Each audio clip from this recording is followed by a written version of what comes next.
You may have invaded my mind and my body, but there's one thing a Saiyan always keeps: his pride. These are the words that Vegeta, the prince of the Saiyan race, says when Babidi commands him to defeat Supreme Kai in Dragon Ball Z. Although he was able to free himself from Babidi's mind control only out of his undeterred desire to surpass Goku's strength, this famous dialogue by Vegeta became an iconic manifestation of his regal and proud persona. Hailed as one of the most memorable anime characters of all time, Vegeta's popularity in the Dragon Ball franchise is justified by the unpredictable series of events that contribute significantly to his own character arc. Besides his boastful personality, Vegeta's powers and abilities as a pure-blood Saiyan often serve as a yardstick for fans to understand the extent of Goku's strength that keeps evolving to new heights over the course of the story. This testifies to the fact that Vegeta's presence in the Dragon Ball franchise is quite crucial, not only for the protagonist, but also for the progression of the plot itself. So in this video, we will be exploring Vegeta's anatomy while tracing his transformation from the Prince of Saiyans to gaining the strength of a god of destruction.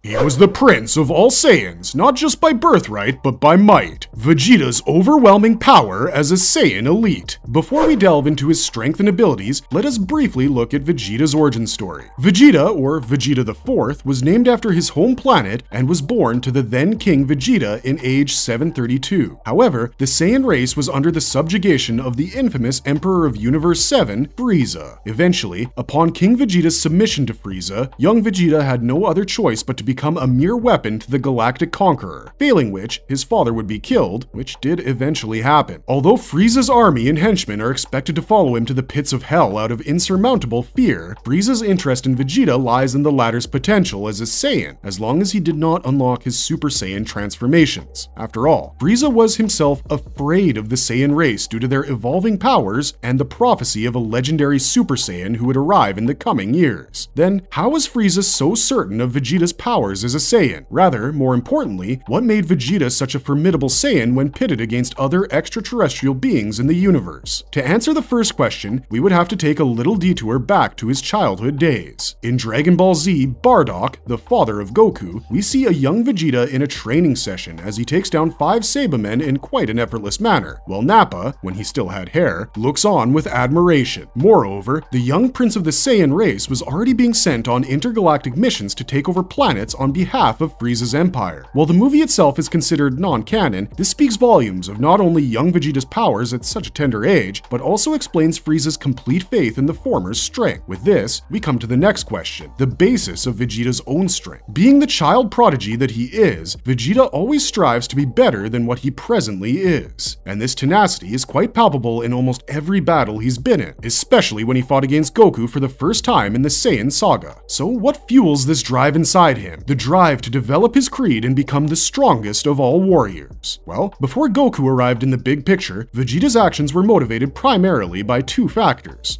Number 1. First, he hopes to assassinate Frieza. There have been several moments where Vegeta attempted to murder the Emperor of the Universe. However, Vegeta is quite tactful about it. Unlike his partner Nappa, Vegeta chose to measure the strength of his adversary before he made a move. For instance, upon witnessing Frieza's impeccable display of power as he uses the Supernova skill to destroy a planet, Vegeta decides to wait back instead. The same occurs later during their conquest of Shik, where Nappa rashly attacks Frieza, Dodoria, and Zarbon because the latter 3 mocked the Saiyan soldiers for the way they wiped out the entire planet. This further led Vegeta to realize that he has to train harder to develop his own strengths and abilities to surpass Frieza's.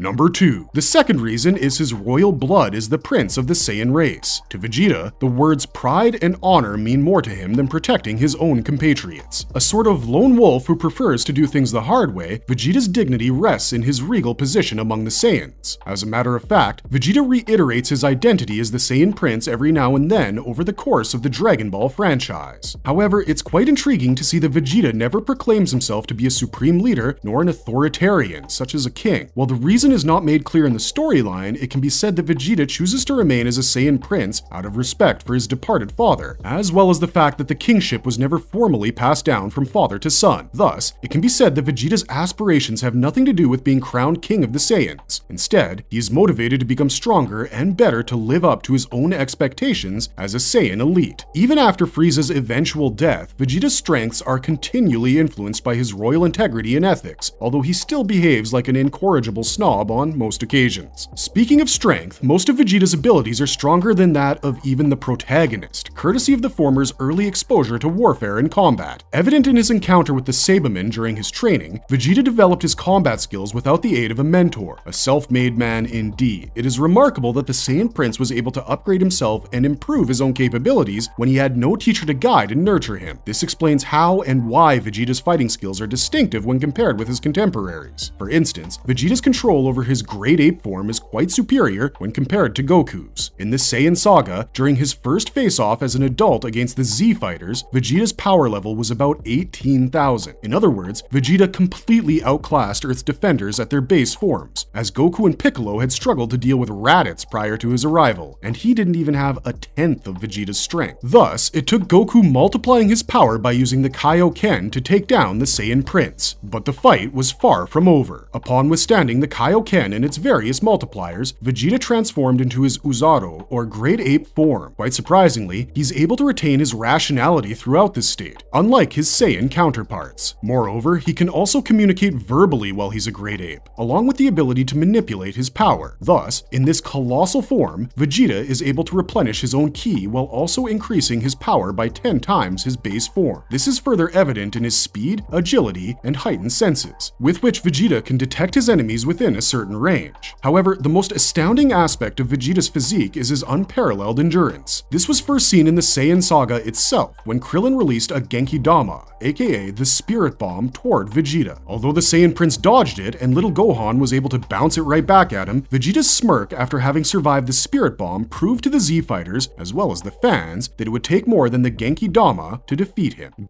Getting humbled, spamming Saiyan powers, and still coming up short. Vegeta during the Frieza saga. Vegeta's degree of strength, endurance, and agility continues to evolve over the course of the Dragon Ball franchise. While it is quite common to see characters powering up exponentially to fight against an enemy or group of enemies, the Dragon Ball stories choose to follow logic to an extent. The Saiyans are born with a particular genetic trait known as the Saiyan power. This allows a Saiyan to recover rapidly as they simultaneously enhance their combat abilities to great heights. The Saiyan power is effective only when the individual is recovering from severe wounds or while fighting for their life on the battlefield. In short, the Saiyan power is unlocked only when the Saiyan is almost in the clutches of death. In addition to that, the Saiyan power has the tendency to extend the limits of the individual's strength with each battle that he is able to overcome with all his might. This specialty of the Saiyan genetic trait is the basis of the amplification of their own powers and abilities when their lives are at stake, and Vegeta is no exception. Having experienced a near-death experience against the Z fighters during the Saiyan saga, Vegeta was able to gather more power, as well as increase his speed to kill Qui on the planet Namek and Dodoria later on in the Frieza saga. In fact, it was in this phase of Dragon Ball Z that we get to see Vegeta's ever-evolving powers as a Saiyan elite on a frequent basis. Yet, it took another near-death experience for him to attain one of the most important transformations in the series, the Super Saiyan. Well, almost. When Vegeta was able to destroy the powerful Ginyu Force upon joining forces with Goku, Gohan, and Krillin, Frieza decided to take matters into his own hands. In what can be described as one of the most phenomenal battles of the Frieza saga, the titular antagonist was able to single-handedly subdue the likes of Krillin, Gohan, and Piccolo, who was brought back to life by the previous two after they wished for his revival using the Namekian Dragon Balls. Realizing that he had to reach the rank of Super Saiyan to destroy Frieza in his second form once and for all, Vegeta first attempts to be mortally wounded by Krillin. However, it was when the tyrant warlord shot another bang beam at little Gohan and Vegeta jumped in to save his life at the cost of his own that he thought he'd finally ascended. With this second power-up, the Saiyan Prince declared himself a Super Saiyan. Unfortunately, his transformation was not enough to overcome the absurd power scale of Frieza, who would eventually transform into his third form. To understand why his Super Saiyan transformation could not come to fruition, it is necessary to look at the specifications of attaining this transformation in the first place. Although the first criterion is to overcome the limitations of one's own species, it is the second point that kind of makes or breaks the entire basis of the Super Saiyan transformation, to be pure of heart. For your information, this was only explored in the manga, so to continue, as a cunning strategist, Vegeta interprets this in a different manner. If being pure of heart meant feeling the purest form of a particular emotion to the depths of one's heart, then Vegeta made a logical choice by becoming a purely evil and malicious individual. With no mercy or compassion in him, Vegeta was in the perfect position to attain the Super Saiyan transformation, and before Goku could do it as well. So what went wrong? wrong? Well, the answer is pretty simple. Vegeta wasn't angry enough. To be precise, Vegeta may be as evil as he can be, but he could not muster enough rage within him to battle against Frieza with all guns blazing. After all, Vegeta really didn't have anything to fight for besides his personal grudge with Frieza, which is not to trivialize his own struggles. See, Vegeta's Saiyan pride had gotten in the way of his goals many a time, but it was also the fact that he spent most of his life enslaved by Frieza that made his death speech such a moving one. Vegeta wanted Goku to keep moving forward as the final survivor of their species, but that's just it. There wasn't enough personal motivation within his heart during the Frieza saga, which is quite unlike Goku, who was blinded with rage after witnessing his best friend Krillin's death at the hands of Frieza. This absence of a triggering purpose means the absence of any drive or motivation to strive forward in a crisis, which in turn means that Vegeta never stood a chance against Frieza. Thus, the death of his childhood friend was the power boost that Goku needed to transform into Super Saiyan for the first time in the Dragon Ball franchise. However, this is not the only reason why Vegeta could not become the Super Saiyan in the first place. So what exactly happened? And how did Vegeta get stronger later on? Let's find out in our next segment.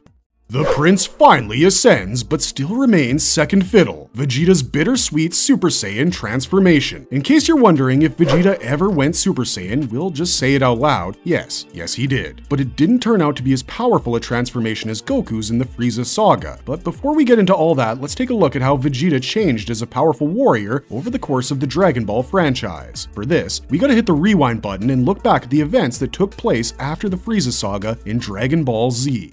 Frieza Android Interlude. The phase succeeding the Frieza saga and preceding the Android saga mostly focuses on Vegeta. Being on the lookout for Goku across the galaxies, Vegeta simultaneously seeks ways to attain the Super Saiyan transformation. After having decimated the rest of Frieza's minions, Vegeta comes back to Earth, only to come across a young adult male with lavender hair. The Saiyan Prince is further shocked to behold the stranger's stupendous prowess, as the latter goes into the Super Saiyan transformation without any hassle and destroys Mecha Frieza and his father King Cold, both of whom had arrived on Earth to seek revenge on Goku. This young stranger turns out to be Future Trunks, the son of Bulma and Vegeta from the future and an alternate universe. Later in the interlude, we see Goku's return from the planet Yardrat, where he crash-landed after his face-off against Frieza in the previous saga. Goku had spent a considerable amount of time on this alien planet learning the instant transmission technique, which is the ability to teleport anywhere. Seeing a low-class Saiyan like Goku developing his own skills, as well as Future Trunks' ability to go Super Saiyan with such swiftness, Vegeta was overcome with unfathomable envy, so much so that the Saiyan Prince subjected his own self to strenuous training in order to become better than the both of them. Eventually,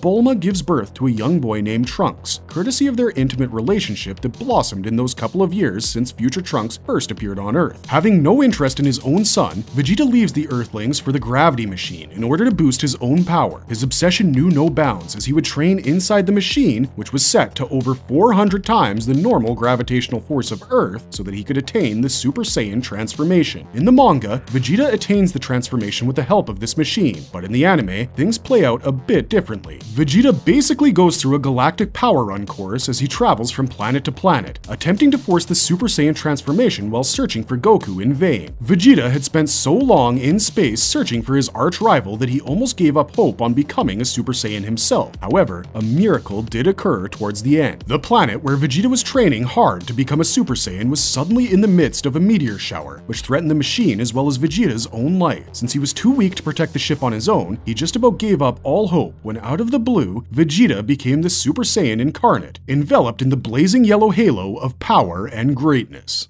Android Saga. This phase of Dragon Ball Z was all about Vegeta strutting on the surface of the Earth in all his glory as he is finally able to become the Super Saiyan. Over the course of the Android Saga, Vegeta is seen using this transformation quite recklessly, out of sheer pride as Saiyan royalty, to defeat both Android 19 and Dr. Gero in his Android 20 form. However, it was the second wave of androids arriving on Earth that turned into a stiff job for Vegeta to take care of. For instance, in his battle against Android 18, Vegeta realizes in much agony that a Super Saiyan does have his limits as far as power levels are concerned. Android 18, on the other hand, has infinite power, meaning that it is undoubtedly an unstoppable killing machine. The Android Saga comes to an end when Vegeta, out of disappointment in his own self, transforms into the Super Saiyan for the umpteenth time, wondering if this can be further transformed into a better and more powerful state of being.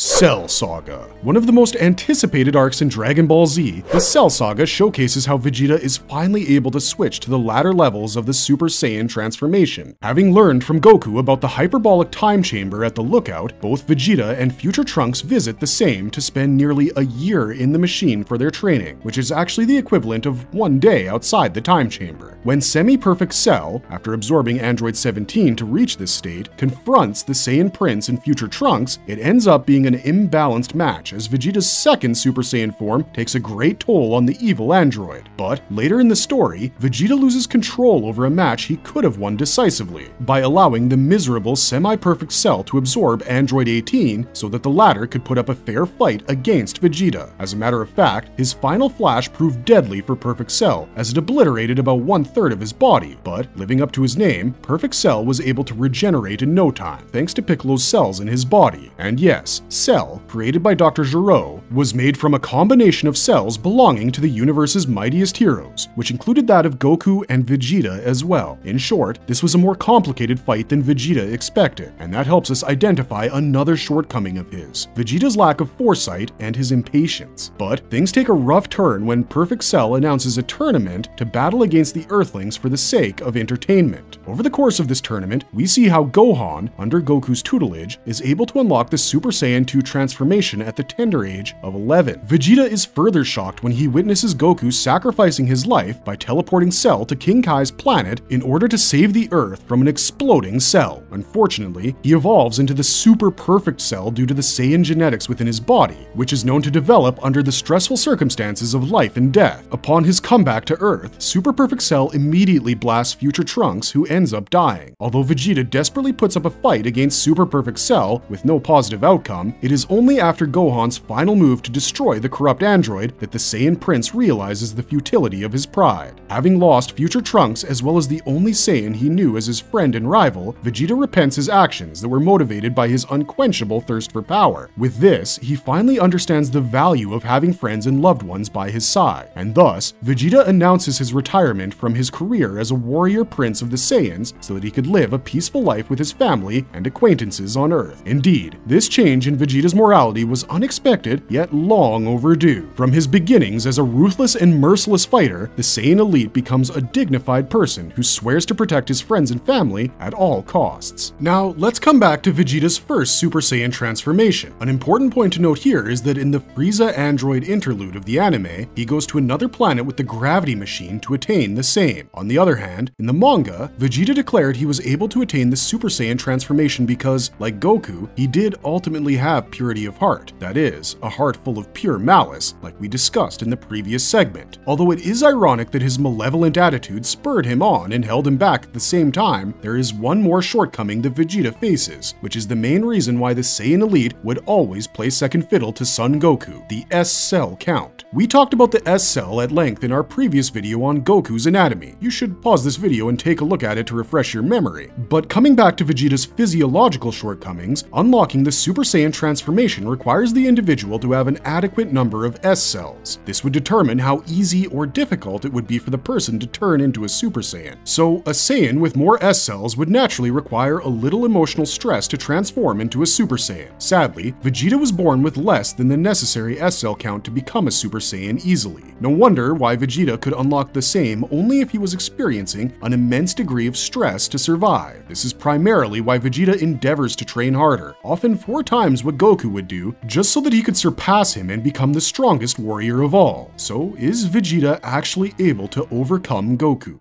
Surpassing the rival, but at what cost? Vegeta goes Majin. Sometimes shortcuts aren't really the best things to rely on, especially when it comes to personal victories, and Vegeta knows this better than anyone. After the events of the Cell Saga, the World Tournament Saga witnessed the renewal of Vegeta's envy towards Goku to overcome the latter's strength. Even during the tournament, while Goku fought Babidi's pet Yakon in his Super Saiyan 2 transformation, Vegeta realized that he was still lagging behind. After all, he'd spent around 7 years preparing his own body to be more powerful than ever. By the time he had started using the gravity machine at 500 times the force of regular gravity, he had surpassed Gohan but was still behind Goku, who was getting stronger with each passing day. Perhaps out of sheer frustration to accept that he, a Saiyan elite, would be weaker than a Saiyan of a lower pedigree, Vegeta gives in to the mind control spell of Babidi, an evil wizard, so that he could gather more strength by using Babidi's magic and thus surpass his rival. This is because to Vegeta, only Babidi had the ability to rekindle the evil intentions within him, which would further help him get one step closer to becoming the most powerful being in the universe. With this, Vegeta becomes Majin Vegeta, with a more bulky and vascular physique and an M symbol burning bright in the center of his forehead. This Majin awakening is characterized by a red aura being emitted from Vegeta's body, as it reacts harshly towards some sort of attack happening within his own physique. This refers to the body's unwillingness to be controlled by another entity, that is Babidi in this case. Although Vegeta gets to overcome Goku in the World Martial Arts Tournament, the Saiyan Prince is finally able to break free from the shackles of Babidi's mind control. Moreover, the remorse of having lost his close ones for his lust for power fuels Vegeta with a sort of rage that he never knew he possessed. With this, he begins soloing Majin Buu, but it was not enough for the Saiyan elite. Thus, he comes up with a jaw-dropping idea to take him down, to self-detonate his body and destroy Majin Buu in the process. One of the most heart-wrenching scenes in Dragon Ball Z, this takes place during the climax of the Majin Buu saga, with yet another famous quote. "Trunks, Bulma, I'm doing this for you, and yes, even for you, Kakarot." The sacrifice he made for his own family, as well as for his arch-rival, conveys the fact that Vegeta did have a warm soft spot somewhere in his cold heart. Using his final explosion, Vegeta self-destructs himself and takes Majin Buu with him, or so we think. Buu is a far stronger force of nature than anyone could have anticipated, and he just reassembles himself at a cellular level after being nearly obliterated by Vegeta. However, to our surprise, King Yema gives Vegeta the option to return to his own life so that he can take down Majin Buu once and for all, to which he immediately agrees. The Saiyan Prince comes back to Earth, only to see Goku alive while the rest have been killed, and Majin Buu still prevails, stronger than the last time he faced him. After Goku pleads with Vegeta to wear the Potara earrings to fuse their bodies, Vegeta refuses out of an inferiority complex, thinking that Goku had once again become stronger than Vegeta. But the appearance of the threatening Super Buu encouraged the two to finally fuse their bodies, which would remain permanent for both of them. Vegeta's agreement with Goku's plan, however, was not only out of the frustration of not being able to defeat Super Buu, but also his thirst for vengeance to redeem the death of his family. Thus, the arch-rivals became Vegito, a phenomenal fusion of the two strongest Saiyans in the universe. Although Super Buu was succeeded by Kid Buu, and his downfall is a different story altogether, what is most remarkable in these Dragon Ball Z sagas is how Vegeta's mind is always in a dilemma between his crass cruelty and the gentle, protective person he is. While the former part of his psyche often ends up making terrible mistakes, it is his heart that finally leads him as a guiding light. In other words, his conscience begins to develop in a positive way as he tries his best to embrace the goodness that exists around him, especially with the help of his friends and family on Earth. Yet, do aspirations die that quickly? To be precise, was Vegeta, the Prince of the Saiyan race, able to fully abandon his ultimate dream?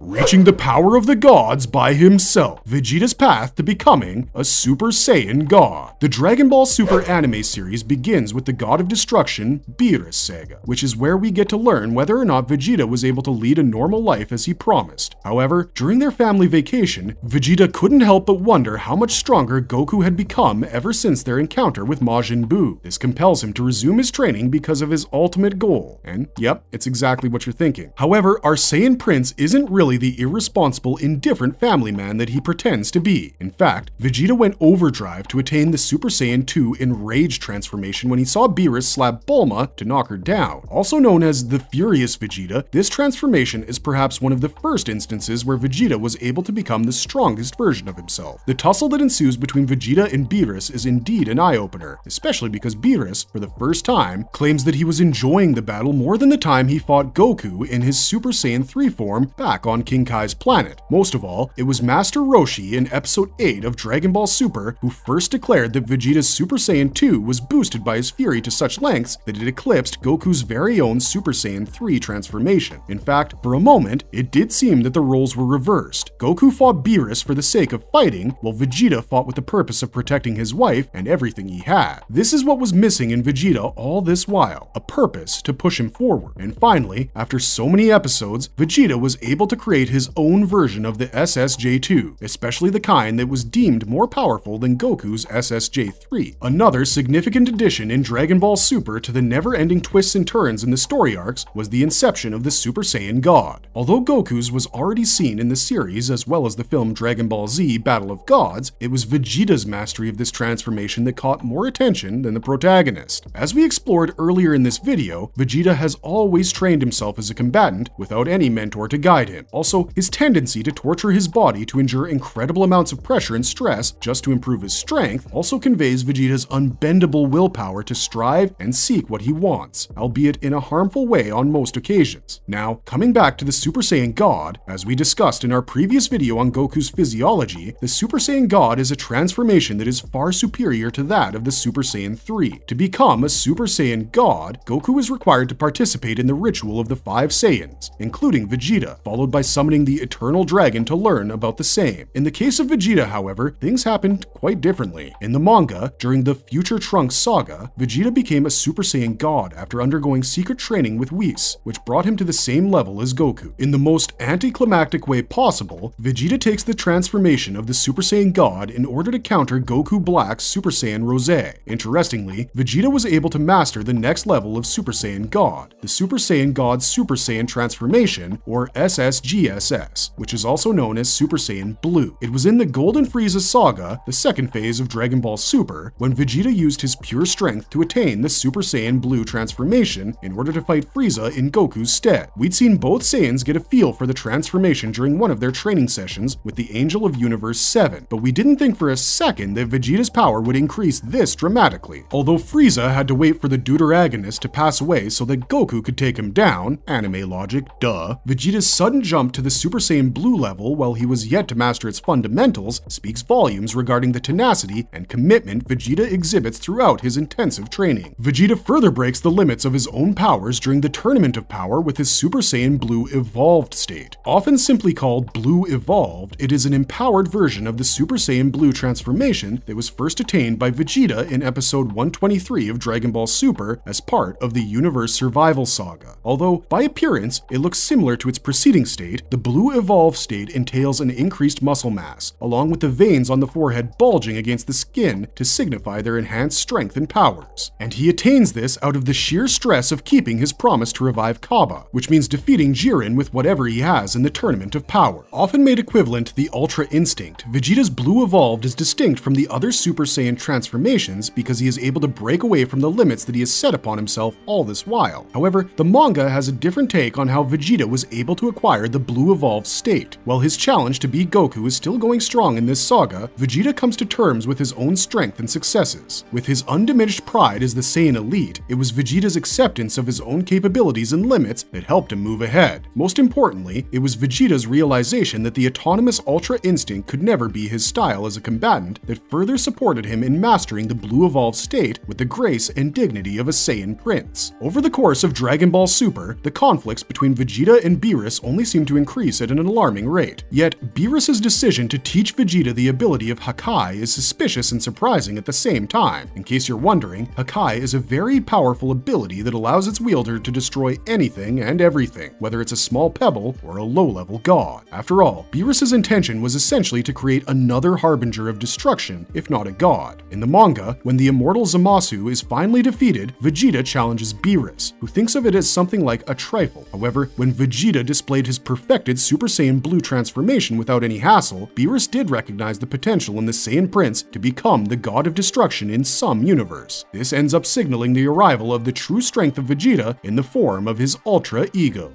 Beyond mortal limits lies true divine power, how Vegeta became the strongest. Coming to the penultimate segment of this video, we promise not to ramble on too much here. Beerus's admiration of Vegeta's prowess might certainly have some ulterior motives, after all he is the god of destruction, but this streak of deeming the Saiyan Prince as a probable divine being with the purpose of destroying everything around him is quite an eerie throwback to his own experiences of warfare. Be it Frieza or Beerus, most of the antagonistic figures in the Dragon Ball franchise have looked at Vegeta as a weapon of annihilation, nothing more. And the early part of his career does reflect the malice that Vegeta still bears in his heart, even if a greater part of it has been mitigated by the acceptance and adoration he received from his family and friends. Perhaps the remnants of his evil intentions culminated in what could be called the Ultra Ego, Vegeta's ultimate transformation that combines his innate Saiyan power and ego with the power of Hakai, aka a destroyer god's power. This first came into being in the Granola the Survivor saga, when Vegeta's blue evolved state was rendered ineffective by the Cerealian, as well as in his battle against Granola with Goku in his perfected Ultra Instinct form. The Ultra Ego presents Vegeta in his strongest state, as far as his anatomy is concerned at least. To a certain extent, it does resemble the appearance of the Super Saiyan 3 transformation. The facial attributes include a set of ridge-like eyebrows, eyes with a hue of magenta in the irises, and little to no facial hair. In this form, Vegeta's hair changed from black to purple in color. Besides the usual increase in muscle mass, Vegeta is seemingly engulfed in a flaming purple aura encircling his body. It is worth noting that the color purple is said to represent malice in Japanese culture. This conscious attempt by the illustrators to highlight the extent of Vegeta's evil is indeed terrifying, to say the least. And the most important detail is the little ear piercing we see on Vegeta's left ear, which signifies that he is a potential candidate for becoming a destroyer in the future. As far as the powers are concerned, the Ultra Ego enables the user to utilize the power of Hakai or destruction to the fullest. In short, one has to master the Hakai in order to unlock the Ultra Ego state, which Vegeta was able to accomplish brilliantly. Besides, the opacity of the purple aura can be controlled in order to destroy attacks made by assailants. What makes it even more disturbing is the fact that Ultra Ego gathers more strength with every bit of damage the individual sustains, and that further increases their thirst for combat. In other words, the Ultra Ego is the absolute manifestation of a man who can only thrive on warfare. Well, given his upbringing on planet Vegeta, the Saiyan Prince was indoctrinated to learn about one thing only: battle. Having been raised with warring weapons and battle tactics, the impetus of Vegeta's powers lies in his fixation on fighting and inflicting pain on others. After all, even the name Ultra Ego hints at Vegeta's egocentric desires when it comes to warfare, to become the best of the best.